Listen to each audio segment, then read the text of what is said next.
Morning 6 period. I'm Jemmell. And I'm Caesar. And this is Channel 6 News. We have some topics to talk about today. Let's start off with Jasmine with the Berlin blockade and airlift. On June 24, 1948, the Soviet Union blocked the roads, canals, and railways to West Berlin, which was controlled by the Western Allies. This was one of the first major worldwide crises of the Cold War.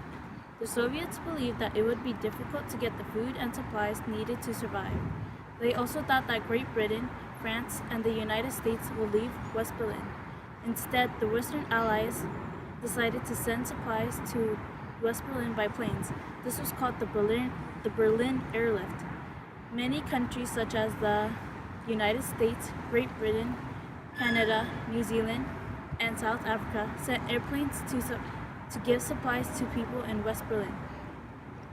The Soviet Union did not serve the airlift because they feared that it might lead to a deadly conflict. This lasted for about a year, from June 24, 1948 to May 12, 1949. Thank you, Jasmine. Now we'd like to get to Katrina with the U.S. versus USSR. Neil Armstrong and Buzz Aldrin has just landed on the moon. What a great accomplishment. But what led to this? Both the U.S. and USSR announced that they would launch satellites into space, causing the USSR to take it as a challenge. October 4, 1957, the Soviets launched Sputnik 1, the first satellite to go into orbit. 4 months after the launch of Sputnik 1, the U.S. launched Explorer 1. On April 21, 1961, the Soviets were the first to send a man into space. Yuri Gagarin was inside the spacecraft Vostok 1, which orbited the Earth. The U.S. launched Freedom 7 3 weeks after Vostok 1. Freedom 7 helped astronaut Alan Shepard. In association with the Apollo program, the U.S. launched the Gemini program, which developed technology to be used in the Apollo spacecraft. After many test runs, Apollo 11 was launched just 4 days ago, with the astronauts Neil Armstrong, Buzz Aldrin, and Michael Collins aboard. Today, Neil Armstrong and his crew are the first men to step foot on the moon. I'm Katrina Tom. Back to you, Caesar. Thank you. The Berlin Wall. Late last night, the Berlin Wall started its destruction after standing up tall for 28 years. The wall was about 12 feet, separating East and West Germany. The wall is beginning destruction because many known figures such as Ronald Reagan asked Gorbachev to tear down the wall for peace in Germany. It was made to separate the east and the west side of Germany, aka dividing the communists and the Democrats. Many people died escaping during the years. It caused many devastating separations for families in Germany. After its destruction, it's going to be remembered as a landmark for Germany. Thanks, Caesar. Now on to the Bay of Pigs invasion.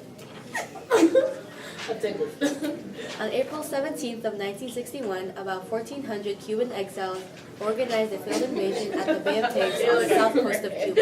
The Cuban exiles' goal was to overthrow Fidel Castro and establish a democratic government. The CIA came up with a plan to train Cuban exiles for the invasion. President Eisenhower took this operation on March of 1960. The CIA had set up training camps in Guatemala. Castro eventually learned about the training camps as early as October of 1960 through Cuban intelligence. The original plan was 2 airstrikes against Cuban bases and launch a surprise attack.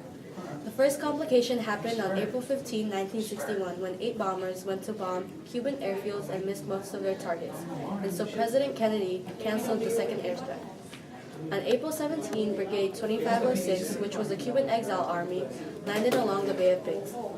The Cuban air forces took control and sank 2 escort ships and destroyed half of the exiles' air support. Castro ordered approximately 20,000 troops to go toward the beach. President Kennedy authorized an air umbrella which called for 6 American fighter planes to help defend Brigade B-26 aircraft. However, the B-26 came an hour late, and the planes were soon shot down by the Cubans. Almost 1,200 exiles surrendered, and more than 100 were killed. Thank you, Jemmell. Let's now take this to Jessica, who's at Memphis, Tennessee, with the story of the assassination of Martin Luther King Jr. Thank you, Caesar. I'm here in front of Lorraine Motel, known as the Civil Rights Museum, where 39-year-old civil rights leader Martin Luther King Jr. was shot on Thursday, April 4th, 1968. Mr. King was rushed to St.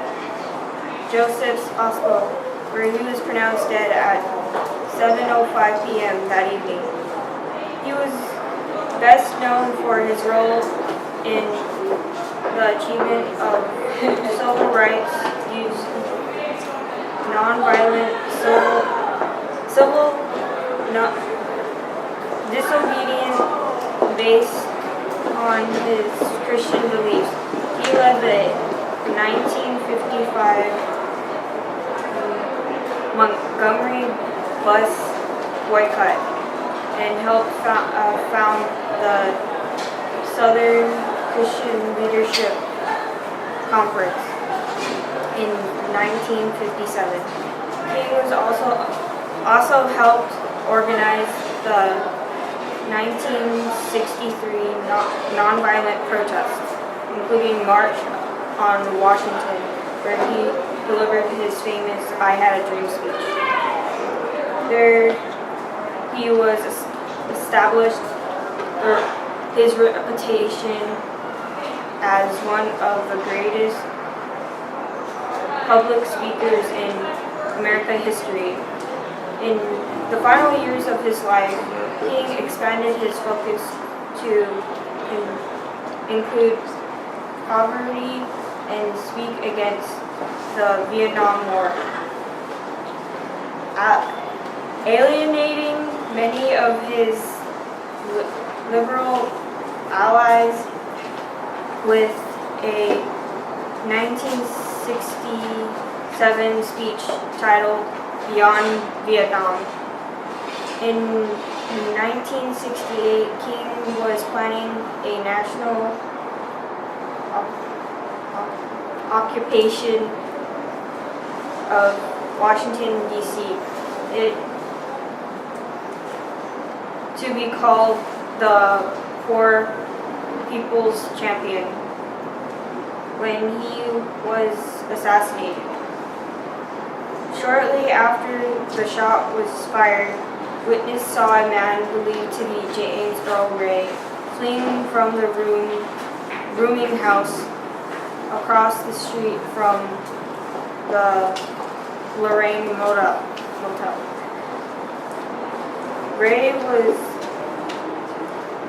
Ray has been renting a room in the house at the time. A package was dropped close to the site, including a rifle and a binocular, both found with Earl Ray's fingerprints.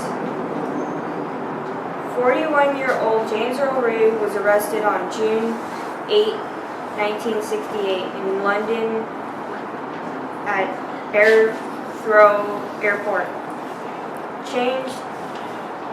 Charged with the crime of shooting Mr. King. Had he been found guilty by a jury trial, he would have been eligible for the death penalty, but he was sentenced to 99 years in Tennessee State Penitentiary.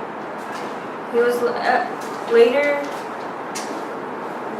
resented his confession and tried unsuccessfully to gain access to a retrial. In 1998, Ray died at age 70 in prison at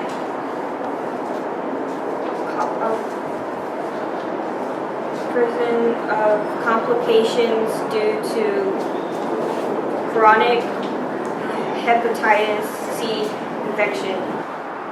an alleged conspiracy involving the NIFO and the U.S. government to kill King. According to George, James Earl Ray was a scapegoat and was not responsible for the assassination. George said he hired Memphis Police Lieutenant Earl Clark to fire a fatal shot. And the extent of such a conspiracy and George's involvement was supported in the verdict of a 1998 court case which was brought against George by the King's family.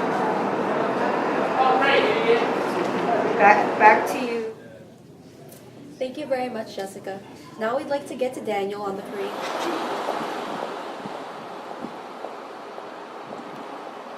On June 25, 1950, the Korean War has started when North Korea had invaded South Korea. The United Nations, with US as the principal force, that came to aid South Korea. China, along with assistance from Soviet Union, also came to aid North Korea. The war had arose from the division of Korea at the end of World War II, and from the global tensions of the Cold War that developed immediately. Korea was ruled by Japan from 1910 until the closing days of World War II. In August 1945, the Soviet Union had declared war on Japan, and the agreement with the US had occupied North Korea of the 38th parallel. US forces have subsequently occupied South Korea and Japan. By 1948, two separate governments have been set up. Both governments claim to be the legitimate government of Korea, and neither side has accepted the border as permanent. The conflict was escalated into open warfare when North Korean forces had invaded South Korea on June 25, 1950. On that day, the United Nations Security Council had recognized this North Korean act as an invasion and called for an immediate ceasefire. On June 27, 1950, the Security Council had adopted S-RES-83, complaints of aggression upon the Republic of Korea, and decided the formation and dispatch of the UN forces in Korea. 21 countries of the United Nations eventually contributed to the defense of South Korea, with the United States providing 88% of the UN's military personnel. After the first 2 months of the conflict, South Korean forces were on the point of defeat, forced back to the Busan perimeter. In September 1950, an ambitious UN counter-offensive had launched in Incheon and cut off many of the North Korean attackers. Those that escaped envelopment and capture were rapidly forced back north all the way to the border with China at the Yalu River or into the mountainous interior. At this point, in October 1950, Chinese forces had crossed the Yalu and entered the war. Chinese intervention triggered a retreat of UN forces, which continued until May 1951. After these dramatic reversals of fortune, which saw Seoul change hands 4 times, the last 2 years of conflict became a war of attrition, with the front line close to the 38th parallel. The war in the air, however, was never a stalemate. North Korea was subject to a massive bombing campaign. Jet fighters confronted each other in air-to-air combat for the first time in history, and Soviet pilots covertly flew in defense of their communist allies. On July 27, 1953, the war had ended when an armistice was signed. However, no one has signed a peace treaty, but periodic clashes had continued to the present. Thanks, Daniel. Now on to sports. The 1972 Summer Olympics for basketball was set in Munich, Germany, where the Soviet Union won the gold medal after a controversial game against the United States. Ever since the Olympics started, the U.S. took the gold for basketball every single time. However, this time they were evenly matched with the Soviets. Winning this game comes down to the very last second. The score was 48-49 with the Soviets up by 1. Doug Collins picks up a loose ball and tries to go in for a layup when he gets fouled by the Soviets. Collins makes both free throws and puts the U.S. up by 1 with 3 seconds left. The Soviets requested a timeout, but it wasn't acknowledged by the referees. They got up and out of the bench, which should have resulted in a technical. The Soviets called a timeout with 1 second left on the clock. The officials neither resumed play nor called a technical. Instead, the game was granted another 3 seconds. The Soviets weren't able to score in time, so the United States won, or so they thought. The clock was never reset back to 3 seconds. The game was not over. The officials set back the clock to another 3 seconds. The Soviets had possession, and Ivan Ideshko made the inbound pass. He made a full court pass all the way to Belov, who was able to score the winning basket just in time. The Soviets were declared the victors. The U.S. team had never claimed their silver medals because they strongly believed that they were cheated out of the game and that they deserved the gold. Some of them even went as far as writing in their will saying that no one in their family is to ever accept their Olympic silver medal. Thank you, Jemmell. Oh, who are you? Thank you for watching Channel 6 News.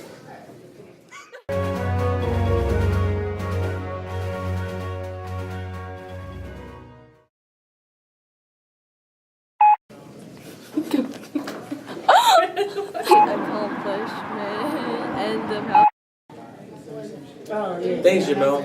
Let's now take this to Jessica, who's at Memphis, Tennessee. Sorry. Oh, sorry. My dad's yours. Thank you, Jasmine. Now we'd like to get to Katrina. I don't understand this. oh my god, Christian. The Olympics for basketball was set. You left your charger.